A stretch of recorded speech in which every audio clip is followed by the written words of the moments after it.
Hi everyone, my name is Nombuye Kabela from Cape Town, South Africa. We are in level 3 lockdown still, but business has been continuing in some industries, even though it's been a really challenge in this time. And today, what I want to reflect on and what is in my heart when I was going to get some organic vegetables in this season when we are really forced to relook at how we eat and what we eat to strengthen and boost our immune system. I came across Mr. and Mrs. Baleni, a self-made farmers in the area of Mamasbury, just outside of Cape Town. An inspiring story indeed, and it makes one really reconsider moving forward, passing this time of in this season of resetting, recalibrating, to relook really at the way of life. Yes. Ngiyabulisa. Inhle lento endibona apha bendizokukhangela. I came just to get some vegetables here. And now I hear this wonderful story how you obtained this land. And I just want you to share with us, how did you get to have this piece of land and to produce such beautiful crops? And I'm sure you are benefiting a lot during this lockdown, and you are seeing the fruitfulness and the benefit of having such a beautiful produce. Please share with us, how did you get this land and turn it from this into this? Hey, thank you very much for the opportunity.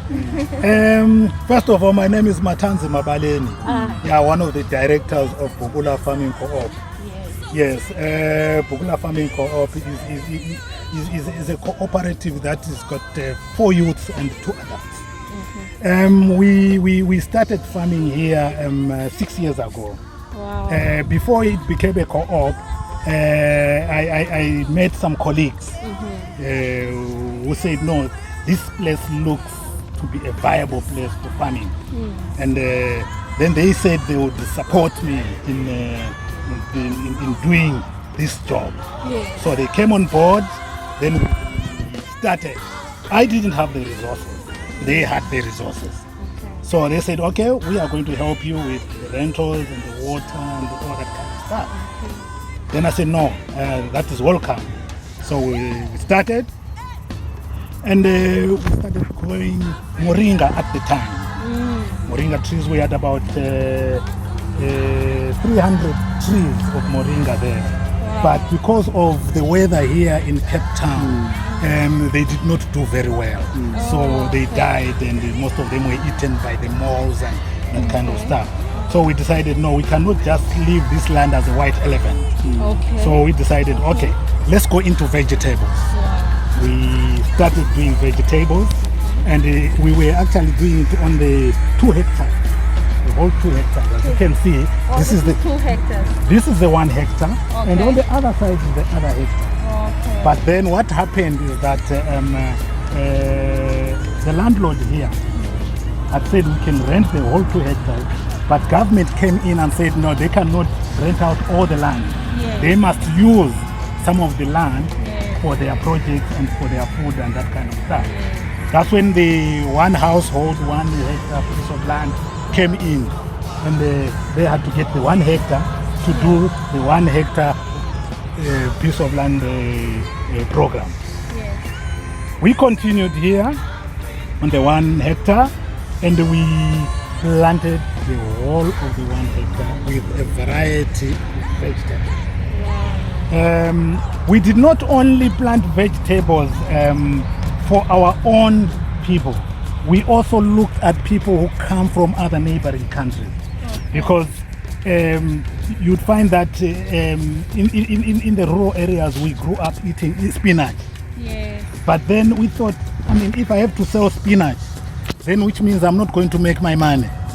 Let me try to research and see if there are any other vegetables that we can plant that other people can also buy. So through my research, I discovered that there were so many other types of vegetables that I did not know of.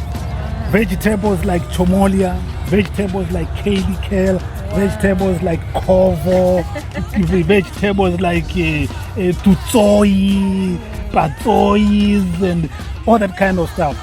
And when I found out about those vegetables, I said to my family, why don't we try and plant these vegetables? Yes. So we started planting those vegetables. This is one of them. This is reb. And that is kale kale. Yes. And that is Chinese cabbage. Wow. Then that reddish stuff there, that is what we call the rainbow spinach, which is this one here. Yes. It's the rainbow spinach. Then this one is the fordhook. This is the fordhook spinach. Yes. Then we have also got carrots on the other end there. Wow. Then we have got kale. Wow. Then we have got the spring onion.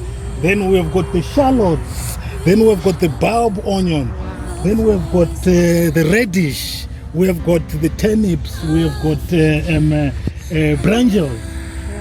We've got the pearl moon brinjal also. We have also got the chilies. The chilies, we've got a variety of chilies. We've got the jalapenos, we've got the bullet, we've got the bird's eye, all those different types of chilies. Yes. And about our market, Yes. we started by selling our products to the informal community. Yes. But we thought we cannot end up in the informal, we need to grow. Yes. So we decided, okay, let's try to go into the formal sector. Wow. We went to places like Spar and ShopRite. Wow. But what they told us there was that they could only sign a contract with us if we are only able to supply 1,000 kilograms and more, which we couldn't, because small as we are, at the time, we could only afford maybe to give them 50, 100 or 200 kilograms of any type of vegetable. Yes. So when I said to them, why can't you get what we have available? Then they said, no, it's a no deal. So just forget about it. So we left it. Then we looked for other avenues. Then we went to the Milnerton market. We talked to the conveners at the Milnerton market, and they said, okay, we can give you a store so that you can sell your organic vegetables. So we started selling our vegetables, and that's when the marketing of our vegetables, we became so vigorous in our marketing, such that everybody was coming on board. Find people from America, from UK, from France, China, India, they all come there, and they would come and identify these vegetables with their own names, and they would say, we call this in our language this, we call this in our... And we started writing those things down, and we found out that most of these things are actually medicinal. They are medicinal vegetables, which many people didn't know. So we started selling, and people wanted to know where we are. People started coming to our place, to the farm, and as you can see, I can take you around.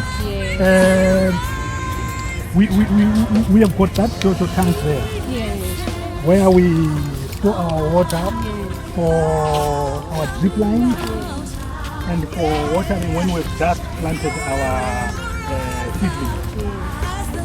Then on the other end there, we've got that swimming pool there. My grandchildren wanted to use it for swimming. I said, no, my grandchildren, just wait a minute. Tatomkulu wants to do something important here. So I got that swimming pool, and I'm using it as what do you call this manure, the tea manure, where you actually get the chicken manure, put it in a bag. When you put it in a bag, you get that bag and put it inside that water. And when you leave it to stand there for about 48 hours, that water becomes brown.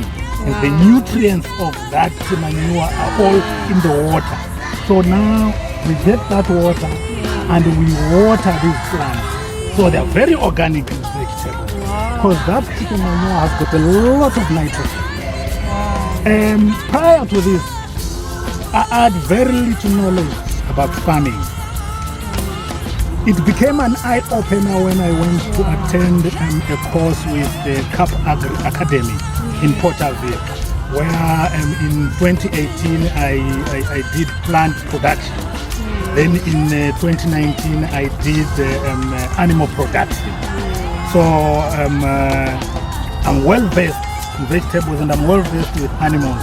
And the good news is that in the 2019 group, I was the top achiever in the animal production farming. So in short, I would say it started with a humble beginning, and we really hope to grow big from this 1 hectare. We hope to go into bigger ground, say 10, 20, 30 or even 100 hectares, where we may not only plant vegetables, but we can also go into things like wheat, canola, oats and stuff. You see, so we want to go there.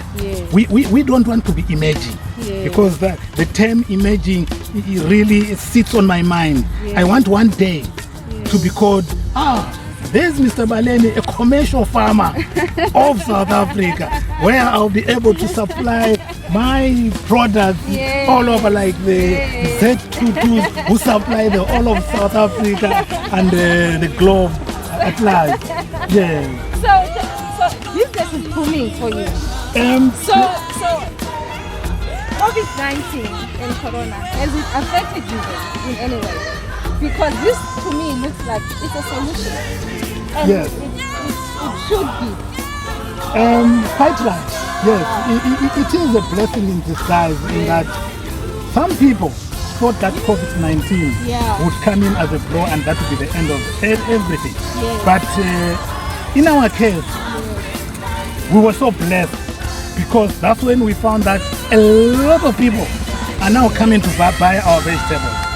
Because the secret is, when that happened, when the COVID came into being, a lot of people didn't know whether they still have jobs or not. So they had to look for plan B. And their plan B was to start something. And most of them started doing vegetables.